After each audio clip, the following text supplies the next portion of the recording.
बिस्मिल्लाहिर्रहमानिर्रहीम अल्लाहुम्मा सल्ली अला मोहम्मद वाले मोहम्मद।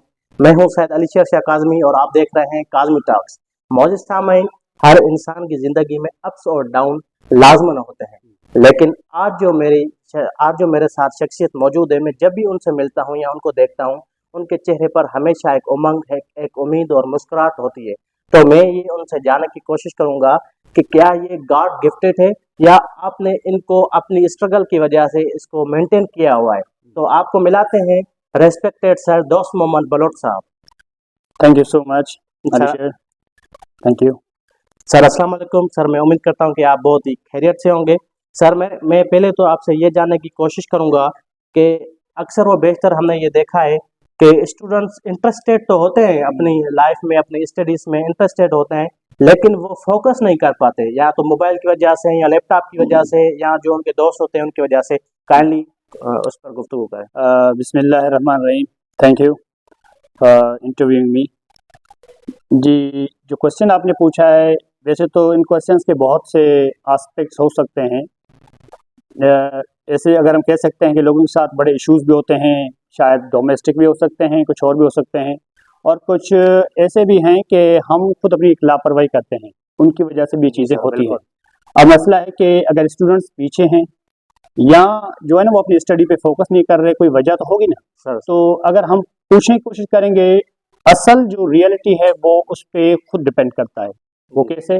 मिसाल के तौर अगर उसके साथ कोई इशू है, उसकी वजह वो खुद है। मिसाल के तौर अगर मैं पढ़ाई में वीक हूँ, मेरे पास कोई चीज़ नहीं है, मैं अगर किसी चीज़ में बिल्कुल पीछे हूँ, यानी कि मैं मैथमेटिक्स में पीछे हूँ, उसकी वजह क्या है? उसकी वजह है कि मैं उसका जिम्मेदार खुद हूँ। मैंने खुद फोकस नहीं किया, मैंने उस पर खुद काम नहीं किया, इसी वजह से मैं पीछे हूँ। अब और भी बहुत सी चीज़ें हो सकती हैं। मिसाल के तौर अगर हम ढूंढने की कोशिश करें तो यानी कि कभी कभार जो हमारे घर के इश्यूज होते हैं, डोमेस्टिक इश्यूज की जब बात की जाती है, पेरेंट्स के जो इश्यूज होते हैं, यानी कि कभी गुर्बत की बातें होती हैं, कभी दूसरी बातें होती हैं, ये सारी बातें मिलाकर हम देखते हैं, सारी बातों को मिलाकर एक ही बात बनती है कि बंदा अगर पीछे है तो उसकी वजह वो खुद है। बहुत अच्छा सर, बहुत अच्छा आपने ये मुझे बताया। अब मैं आपसे ये जानने की कोशिश करूंगा कि अक्सर और बेशतर हम लोग जब मोटिवेशन की कोई वीडियोस देखते हैं तो हम 1 या 2 दिन तो बहुत ही मोटिवेशन अपने आप को फील करते हैं, लेकिन 1 2 दिन के बाद हम वैसे ही वैसे होते हैं। तो आपसे मैं ये पूछना दरअसल ये चाह रहा हूँ कि नौजवान यूथ जो है वो अपनी मोटिवेशन को मेंटेन कैसे कर रखें, बरकरार कैसे रखें। जी, सर प्लीज ये इसके फरमाइए। तो बहुत से पहलू हो सकते हैं। देखिए, हर किसी की ज़िंदगी में जैसे पहले बात की कि मोड़ आते रहते हैं। मोटिवेशन की अगर बात कर रहे हैं, मिसाल के तौर हम कह सकते हैं, जैसे एक मोबाइल है, मोबाइल, जी सर। उस मोबाइल को जब तक आप चार्ज पे लगाएंगे, वो लाइट पे जो है ना कंटिन्यू उधर ही कनेक्टेड रहेगी, तो वो मोबाइल फुल हो जाएगी। इसी तरीके से इंसान के जो इम्पोर्टेंट इश्यूज हैं, वो ये है कि वो अपने अपने को जो है ना जिंदा रखे। जिंदा रखने का बेहतरीन तरीका एक ही है, वो अपने आप को इंस्पिरेशन और अपने अंदर एक जो है ना क्रेजीनेस पैदा करने की कोशिश करे। और बेहतरीन तरीका क्या है?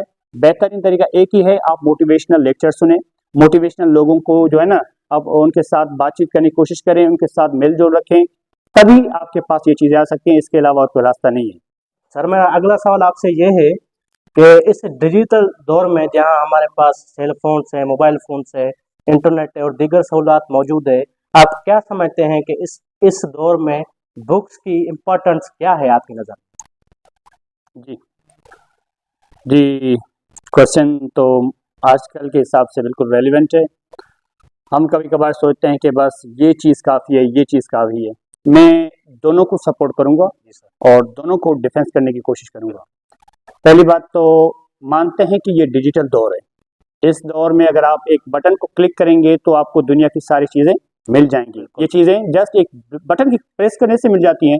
जब हम कह सकते हैं इनसे मिल जाती है, उसी जगह पे कंपैरिजन की अगर बात की जा रही है तो मैं कहता हूँ बुक्स को छोड़ना नहीं है। अच्छा। बुक्स इंसान की जिंदगी में बहुत इंपॉर्टेंट चीजें हैं। कैसे? मिसाल के तौर बुक्स अगर आपके सामने हैं तो आपकी रीडिंग भी आसान हो जाएगी, आपकी वोकेबलरी भी सेट हो जाएगी।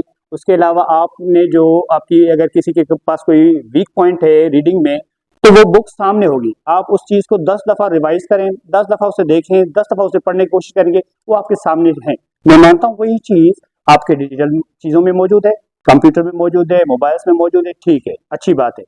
हाँ, अगर हम सही तरह से रीडिंग करना चाहते हैं और अपनी थोड़ी जो हमारी फिजिकल एक्टिविटीज़ हैं, स्पेशली जो हमारे आई कांटेक्ट है, ये इश्यूज होते हैं, तो आप कोशिश करें पहले बुक्स, ये जो पेजेस होते हैं, पेजेस से बड़े फायदे होते हैं। स्पेशली कौन सी चीज़ होती है, राइटिंग का काम आप आसानी से कर सकते हैं, वहाँ से देखकर आप एसेज भी सीख सकते हैं, दूसरी चीज़ें भी सीख सकते हैं। और कंप्यूटर की अगर बात की जाए, डिजिटल दौर की बात की जाए, तो मेरे ख्याल से वो भी बिल्कुल आसान और इम्पोर्टेंट है। आपके पास एक मोबाइल है, वो मोबाइल आपके जेब में है, अगर आप उस मोबाइल से जो है ना कुछ हासिल करना चाहते हैं, तो मेरे ख्याल से आपके जेब में हजारों टीचर्स मौजूद हैं। जी सर। आपके पास यहाँ मौजूद टीचर्स नहीं है, वो आपको टाइम नहीं दे रहे, मगर आप अपने उस मोबाइल को उठाएं, गूगल करें, प्रेस करें, जो चीज भी आपको दुनिया की चाहिए आप वहां लिखें, चाहे क्वेश्चन है, चाहे मूवी है, चाहे कोई ड्रामा है, कुछ भी सीखना चाहें, आपको जस्ट एक बटन प्रेस करने की देर है, वो लगाएं, आपकी सारी चीजें अवेलेबल है वहाँ। सर मैं आपसे ये पूछना चाह रहा था कि जैसे कि अक्सर लोग कहते हैं कि सेल्फ स्टडी बहुत अच्छी है, वो कारसाज है, वो करनी चाहिए। यहाँ कुछ लोग कहते हैं कि ग्रुप स्टडी बहुत मुफीद है, तो आपकी नज़र में कौन सी स्टडीज करनी चाहिए? सेल्फ स्टडी और ग्रुप स्टडी की बात आपने की, दोनों कारसाज हैं, दोनों यूजफुल हैं। अगर सेल्फ स्टडी की बात की जा रही है, एक बंदा सेल्फ स्टडी करना तो चाहता है, मगर उसको भी तो गाइडेंस चाहिए, उसको भी तो गाइडेंस चाहिए, ताकि कोई दिक्कत है उसके पास, कोई प्रॉब्लम है उसके साथ, एक ऐसा इशू है या कुछ ऐसी मैथमेटिकल जो होते हैं मैथमेटिकल प्रॉब्लम्स या प्रॉब्लम्स होते हैं या सर मेरा नेक्स्ट क्वेश्चन आपसे ये है कि स्टूडेंट्स इसमें बहुत डिफिकल्टी फील करते हैं कि वो अपने जो गोल्स हैं वो कब और कैसे सेट करें और किस रूट पर जाके उनको हासिल करें। जी, तो अगर ये बात हो रही है जो आपने अभी बात की, सर। पहली बात तो स्टूडेंट्स जब भी स्टडी करें, कोशिश करें कि उनके जो बेस है ना, बेस उस पे उनकी जो है ना स्ट्रेंथ होनी चाहिए, उनका जो है ना पावर होना चाहिए, यानी कि वो उनमें अच्छे से अच्छे मार्क्स भी लें, ये तो अच्छी बात है, ठीक है, मगर उनके अंदर उनकी एबिलिटी भी हो, स्पेशली साइंस, मैथमेटिक्स और इंग्लिश, ये साइंस, ये जो तीनों सब्जेक्ट्स में जिनके नाम लिए हैं, ये वेरी इंपॉर्टेंट है। इस दौर के हिसाब से अगर किसी बंदे के पास ये सारी चीज़ें हैं और वो खुद मोटिवेशनल यानी कि जो है ना मोटिवेटेड भी है, अंदर अपनी ये एबिलिटी महसूस भी करता है, तो इसके लिए आसान है। अब दूसरी बात यह है, अगर कोई student specially 9th matric first year और इंटर तक अच्छी तालीम हासिल करता है और अपने सारे जो सब्जेक्ट्स हैं उन पे उनका ग्रिप है, तो उसके लिए आगे वाले जो रास्ते हैं वो बिल्कुल आसान है। अब रही बात फर्स्ट इंटर के बाद स्टूडेंट कहाँ जाएं, क्या करना चाहिए, किस तरीके मतलब जो है ना कोई दूसरा रूट है, तो स्टूडेंट जो है ना पहले फोकस करे अपने आप पे, वो देखे कि मेरा इंटरेस्ट किस चीज़ पे है, मुझे कहाँ जाना चाहिए, मेरे अंदर कौन सी एबिलिटी है, वो उस पे काम करे। कभी भी वो अपने पेरेंट्स को फॉलो ना करे। पेरेंट्स में मानता हूँ कोई बोलता है डॉक्टर बन के दिखाएं, कोई बोलता है जो है इंजीनियर बन के दिखाएं, कोई बोलता मतलब मुख्तलिफ शोबे होते हैं, वो पेरेंट्स की विशेष होती हैं। मेन फोकस ये है कि स्टूडेंट अपनी जो उसकी अपनी इंटरेस्ट है उस पर काम करे तो अच्छी बात है। सर काइंडली अपनी लाइफ जर्नी के कुछ ऐसे वाकयात जिनसे स्टूडेंट इंस्पायर हो वो शेयर करें हम। जी, आपको तो पता है कि ज़िंदगी में हर किसी के साथ जो है अप और डाउन्स वगैरह होते रहते हैं, मगर जिनके इरादे मजबूत हों, जो अपने जहन में कुछ रख के बैठे हों और उनको पता है कि हमारी कोई डेस्टिनेशन है, तो वो इंग्लिश में एक कहावत है कि where there is a will there is a way. जो इन पे फोकस करे और इस पे थोड़ा काम करने की कोशिश करे तो वो बहुत आगे बढ़ सकता है। अब अगर मेरी जर्नी की आप पूछ रहे हैं, तो मैं तो बेसिकली एक विलेजर हूँ। हमने मजदूरी भी की हुई है। हम यहाँ सिंध छोड़ के वो गवादर, ओरमाड़ा और पसनी तक, यहाँ तक कि वो ईरान के बर्ड तक गए थे। हमने ये काम भी किए। तब तक हमारी इंटर थी, यानी कि आपको तो पता ही है जिन एरियाज में हम रहते हैं वहाँ की तालीम कैसी है, किस तरह से चलना पड़ता है, तो ये सारे हमने काम कर लिए। चलो धक्के में एक होता है, बंदा अपने आप को थोड़ा पुश करता है, आगे बढ़ने की कोशिश करता है। चलो हमने भी एग्जाम्स वगैरह दे दिए, अब मजदूरी करना भी है, सब कुछ भी है इस तरीके से। उसके अलावा 2012 में हमारे फादर की डेथ हो गई। तब से मैंने रिस्पॉन्सिबिलिटी संभाली अपनी फैमिली की, ताकि आगे बढ़ना है, और घर का बड़ा भी मैं हूँ, उस हिसाब से मैंने स्टेप्स उठाए। यहाँ तक कि 10-15 दिन तो हम बिल्कुल दरपदर हो गए, मतलब कोई रास्ता नजर नहीं आ रहा था, बिल्कुल तंगी की तरफ जा रहे थे।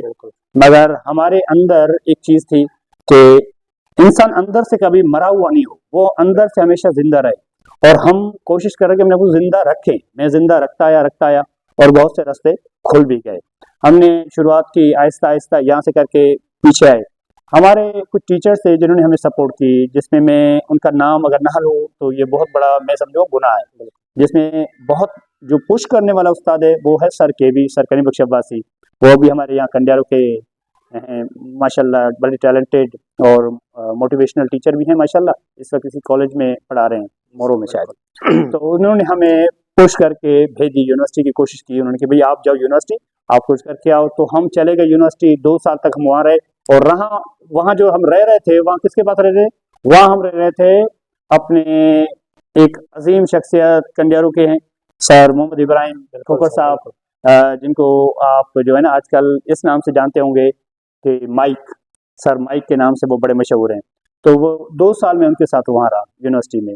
उसी के साथ रहने के साथ मतलब दिन रात हम उधर ही थे। उनकी जो है ना वो क्या बोलते हैं छावनी में रहना और उनसे बातें करना, उनकी बातों से हमने बहुत सी चीज़ें सीख ली। 2 साल वहाँ देखकर हमने यहाँ वहाँ कोशिश करने की कोशिश की। ये अच्छा, ये यूनिवर्सिटी तो मैं पास करके वापस आ भी गया। चलो पार्ट टाइम जॉब के लिए मैं किसी जो है ना प्राइवेट जॉब भी कर रहा हूँ, अल्हम्दुलिल्लाह वो भी काम चल रहा है। उसके साथ अल्हम्दुलिल्लाह मैं दूसरे कामों में अपने आप को जो है ना बिजी रखता हूँ। जैसे प्लॉटिंग का काम है, यानी कि बिजनेस में एक बंदा इंटरेस्ट लाजमी ले तो बिजनेस से भी बड़े फायदे होते हैं। कोशिश करें कि आप भी जो है ना बिजनेस की तरफ फोकस करें ताकि आप जो है ना जल्द से जल्द अपने आप को आगे बढ़ाएं। मौजूद सामीन, मुझे उम्मीद है कि आपने सर ओस्मान बलोच साहब की बातों से बहुत कुछ सीखा होगा और मुझे उम्मीद है कि ये सारी बातें आपको अपनी अमली ज़िंदगी में काम आएंगी। मुझे दीजिए इजाज़त।